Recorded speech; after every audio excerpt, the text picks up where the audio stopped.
다음은 행동하는 지식인, 양심 있는 언론인, 불의와 타협하지 않고 당당히 진실을 외치며 지금이 청춘이 한창임을 몸소 보여주시는 작은 거인, 진정한 기부왕. 지난 21대 총선에서 문대탄 찍으면 문재인 끝장낸다는 슬로건으로 전국을 강타하셨던 우리공화당 상임 법률 고문이신 문대탄 고문님께 연설을 부탁드려 보겠습니다.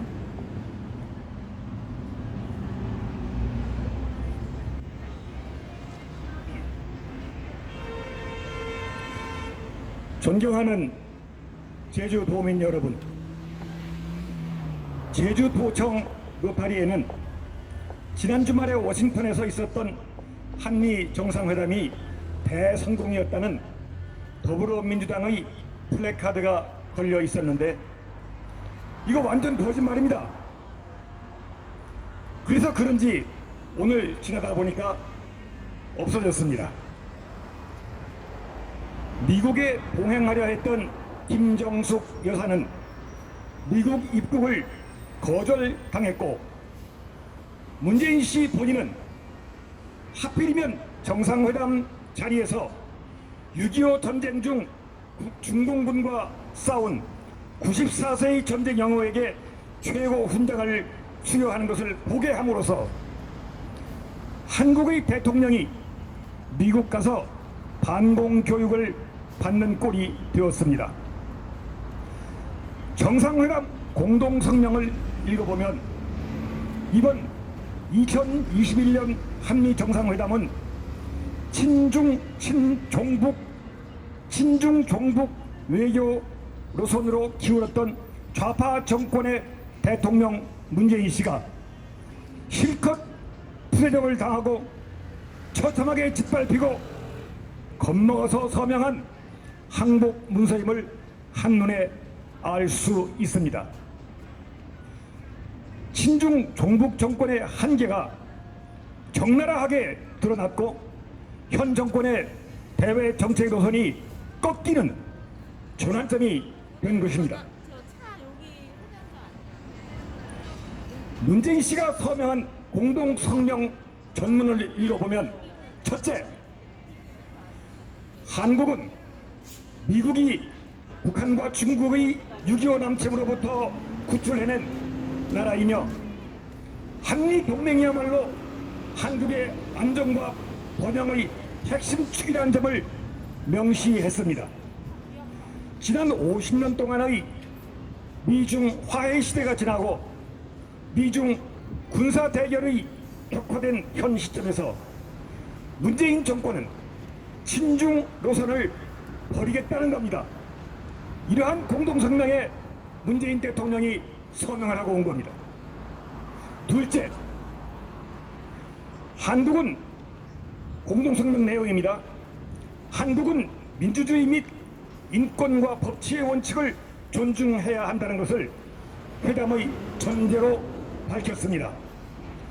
법치와 사법권의 독립을 무너뜨리고 의회를 무력화시킨 이 나라의 정치에 대해서 경고를 한 것이며 또한 북한 동포의 인권을 외면하고 노골적이고 수치스러운 종북 정책을 비난한 겁니다. 셋째, 미국은 있는 힘을 다해서 중국의 팽창을 억제할 것이며 미국이 자기의 모든 힘을 다해서 중국의 팽창을 억제할 것이라는 것입니다.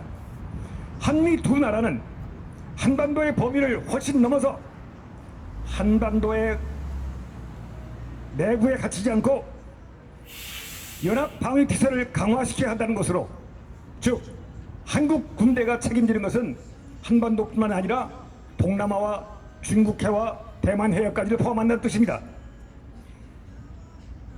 한미 두 나라는 한반도의 범위를 훨씬 넘어서서 연합 방위 태세를 강화시켜야 한다는 것으로 대만 해협이 세계에서 가장 위험한 지역이 된 오늘의 상황에서 앞으로 있을 수 있는 군사적 충돌에서 미국 편이 되겠다는 약속을 문재인 씨가 한 겁니다.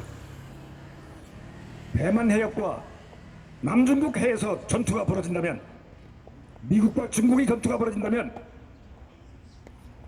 중국은 주한미군과 주일미군과 괌과 오키나와를 공격하게 될 것인데, 이 같은 군사적 대결의 시대에는 친중 동북의 양다리 정책은 허용할 수 없다는 것입니다.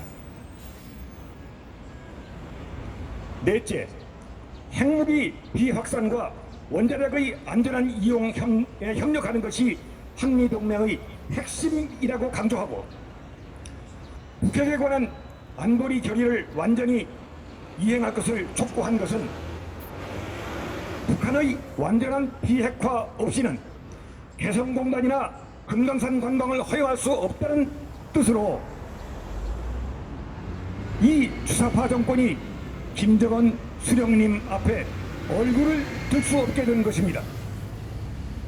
미국의 대북한 정책 검토는 이미 완료되었다는 것을 문재인 대통령이 환영하였다는 구절은, 대북 정책에 관한 규제 완화 요청은 미국이 받아들일 수 없다는 미국 측의 단호한 입장을 표명한 것입니다.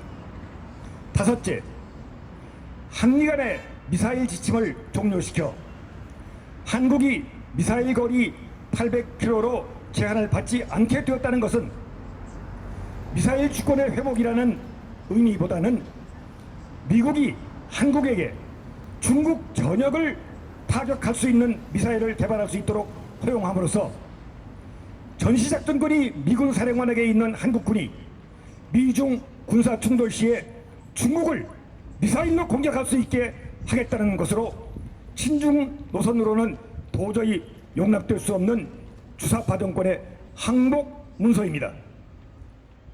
한마디로 말하면 이제 미국은 더 이상 한국이 친중 종북 노선을 인정하지 않겠다는 것이며, 문재인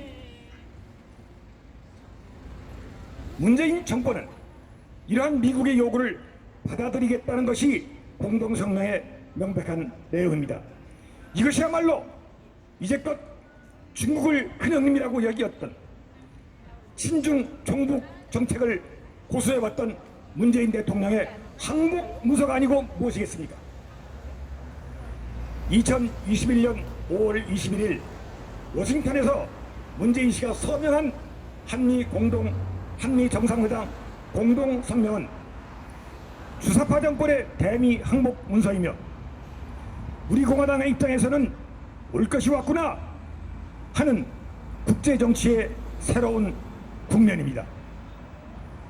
이 주사파 정권은 이제는 중국의 시대다 라고 하는 세계사의 흐름을 잘못 판단했던 것 때문에, 눈치 없이 중국을 형제의 나라다, 큰형님이다 이렇게 모셨던 과오 때문에 이번 한미 정상회담에서 굴욕적인 공동성명에 서명하고 경고를 받고 개성공단을 거절당하고 일조 유사시에는 미군과 함께 중국을 미사일로 공격하겠다는 약속을 하지 않을 수 없었던 것입니다. 나라를 이 지형에 밀어넣은 이 부패 독재 정권이 앞으로 가면 얼마나 가겠습니까? 이런 회담 결과를 놓고 문재인 씨는 최고의 회담이었다고 했으니 알고도 이런 거짓말을 하는 겁니까? 더불어민주당과 주류 언론들도 좌파 독재가 두려워서 2021년 한미 정상회담의 결과를 정직하게 전달하지 않고 국민을 속이고 대성공이 어쩌고 거짓말을 하는데, 젊은 시절에 동아일보 외신부 기자였던 제가 오늘 83세에 우리 공화당 제주도당 기자회견에서 정직하게 해설해 드리게 되어 대단히 기쁩니다. 경청해 주셔서 감사합니다. 시야는 당원 동지 여러분, 외칩시다. 문재인 진주정권 타도하자! 타도하자! 타도하자! 타도하자! 불법 타격 용인하는 국민의힘당 자폭하라! 자폭하라! 자폭하라! 자폭하라! 깨끗한 박근혜 대통령을 즉각 무죄에 석방하라! 석방하라! 석방하라! 석방하라! 감사합니다.